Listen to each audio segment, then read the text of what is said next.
Carolina. Mr. Wilson.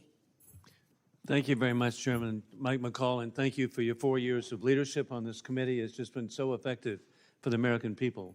And then we all know that Chairman Brian Mast-Elect will do an excellent job continuing the tradition of serving the American people. And what an exciting time in history that as we face such positive changes with the removal of dictator Assad from Damascus, what can occur and what needs to occur.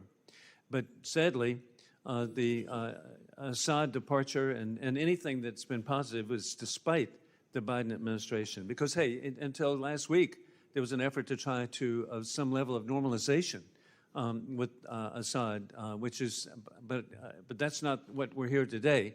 But it's a continuation, and that is the Biden administration's surrender in Afghanistan has actually set the stage for foreign policy disasters around the world, with mass murder shamelessly being conducted around the world.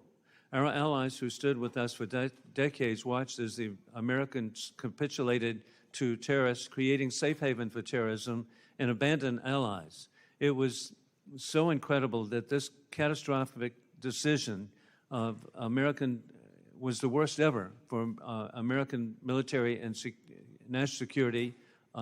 And sadly, President Biden, on August 26, 2021, claimed that he had letters, quote, had letters from the military indicating they supported his decision.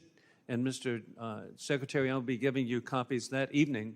I sent a letter respectfully to the President asking for copies of the letters, and every couple of months I've sent letters to the President respectfully asking for copies of the letters of where the military, he alleged, supported his decision. With the Doha Agreement, President Trump stated from day one that any withdrawal would be conditions-based and would actually maintain control of Bagram Airfield, which is so critical. The disorder and chaos that led to the murder of 13 of our service members at Kabul airport just should not be forgotten. And then countless civilians, we understand, were the first domino to fall in the Biden-Harris appeasement policy. And also this year, it should be remembered, we lost 13 at Kabul airport, but we also had 3 reservists from Georgia who were killed on January 28th by the Hezbollah puppets of Iran, and 60 were injured, and many with traumatic brain injury. It's just heartbreaking to think of the loss of life and the lifelong injuries that people will have. Today in Afghanistan, women have effectively been banished from public life, unable to speak in public or hold any job, including nursing.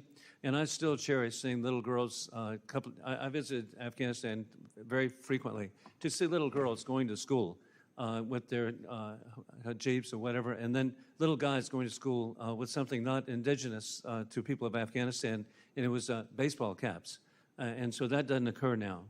Terrorists have a free rein to regroup and work with their backers to coordinated additional attacks on American families. As we know, the FBI has said attacks are imminent. History reminds us that when America withdraws from the world, our enemies fill the vacuums. We now face a war that we did not choose, of dictators with rule of gun invading democracies with rule of law. It began February 2022, when war criminal Putin invaded Ukraine. And then on October 7, Iran, through its puppet Hamas, invading Israel.